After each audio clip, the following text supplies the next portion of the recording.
الحمدللہ نحمدہ ونصلی علی رسولہ الکریم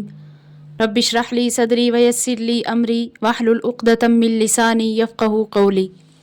اس سے پہلی آیت میں تمام مسلمانوں کو عدل و انصاف پر قائم رہنے اور سچی گواہی دینے کی ہدایت کی گئی تھی، تو ان آیتوں میں ایمان والوں کو اپنے ایمان پر قائم رہنے کی ہدایت اور کچھ منافقین کا ذکر کیا گیا ہے اور ان کے کفر پر سزا دینے کا ذکر کیا گیا ہے۔ اعوذ باللہ من الشیطان الرجیم، بسم اللہ الرحمن الرحیم۔ یا ایہا الذین آمنوا، اے ایمان والو، آمنو ایمان لاؤ، باللہ اللہ پر، ورسولہ اور اس کے رسول پر، والکتاب الذی نزل علی رسولہ اور اس کتاب پر جو اتاری اپنے رسول پر، والکتاب الذی انزل من قبل اور اس کتاب پر جو اتاری پہلے۔ اس آیت کے بارے میں بعض مفسرین نے فرمایا کہ یہ اہل کتاب کے بارے میں ہے کہ آپ جس طرح اپنی کتاب پر ایمان لاتے ہیں اسی طرح قرآن کریم پر بھی ایمان لانا ضروری ہے، اور بعض نے فرمایا کہ یہ آیت منافقین کے بارے میں ہے کہ جس طرح آپ ظاہراً لوگوں کو دکھانے کے لیے ایمان لاتے ہو تو آپ دل سے بھی ایمان کا اقرار کرو۔ تو صحیح یہ ہے کہ یہ مسلمانوں کے بارے میں ہے کہ آپ ایمان لاؤ اور اس ایمان پر برقرار رہو،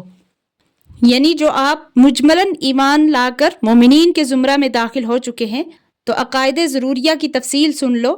کہ اللہ تعالیٰ کی ذات و صفات کے ساتھ اعتقاد رکھو اور اس کے رسول محمد صلی اللہ علیہ وسلم کی رسالت کے ساتھ اور اس کتاب کے حق ہونے کے ساتھ جو اس نے یعنی اللہ تعالیٰ نے اپنے رسول یعنی محمد صلی اللہ علیہ وسلم پر نازل فرمائی،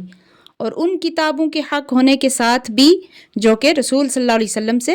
پہلے اور نبیوں پر نازل ہو چکی ہیں۔ وَمَن يَكْفُرْ بِاللَّهِ اور جو کوئی یقین نہ کرے اللہ پر، وَمَلَائِكَتِهِ اور اس کے فرشتوں پر، وَكُتُبِهِ اور اس کی کتابوں پر، وَرُسُلِهِ اور اس کے رسولوں پر، وَالْيَوْمِ الْآخِرِ اور قیامت کے دن پر، فَقَدْ ضَلَّ ضَلَالًا بَعِيدًا تو وہ بہک کر دور جا پڑا۔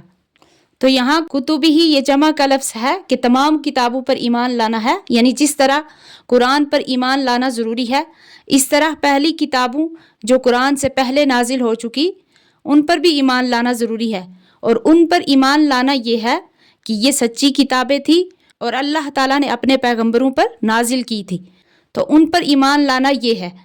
اور تمام رسولوں پر ایمان لانا یہ ہے کہ آپ صلی اللہ علیہ وسلم اور آپ صلی اللہ علیہ وسلم سے پہلے جو بھی رسول اللہ تعالیٰ نے بھیجے وہ سچے رسول تھے،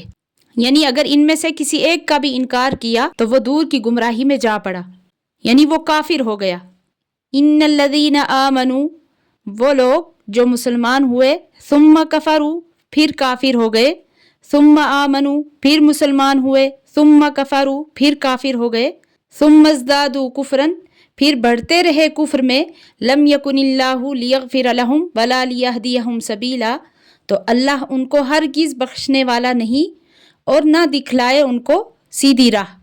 تو اس آیت سے مراد منافقین ہیں کہ جب ان کو کوئی فائدہ پہنچتا تو وہ ایمان کی طرف بڑھ جاتے، اور جب ان کو کوئی نقصان پہنچتا تو وہ پھر کافر ہو جاتے۔ اور بعض فرماتے ہیں کہ یہ آیت یہودیوں کی شان میں ہے کہ پہلے موسیٰ علیہ السلام پر ایمان لائے، پھر بچڑا بنا کر اس کو پوجنا شروع کیا، اور پھر توبہ کر کے پھر مسلمان ہوئے، اور پھر عیسیٰ علیہ السلام کا انکار کیا، اور پھر اس کے بعد رسول اللہ صلی اللہ علیہ وسلم کی رسالت کا انکار کر کے کفر میں ترقی کر گئے۔ تو اللہ تعالیٰ فرماتے ہیں لم یکن اللہ لیغفر لہم ولا لیہدیہم سبیلا کہ اللہ ان کو ہرگز بخشنے والا نہیں اور نہ دکھلائے ان کو کوئی راہ۔ تو مطلب اس آیت کا یہ ہے کہ ان کے بار بار کفر کی طرف لوٹنے سے ان کو حق کی توفیق ہی چھین جائے گی، اور آئندہ توبہ کرنے اور ایمان لانے کا موقع ہی نصیب نہ ہوگا،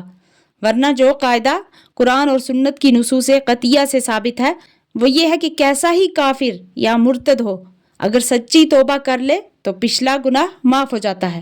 یہ لوگ بھی توبہ کر لیں تو معافی کا قانون کھلا ہوا ہے، لیکن بار بار کفر کی طرف لوٹنے کی وجہ سے اللہ تعالیٰ ان کے حق کی توفیق چھین لیتا ہے۔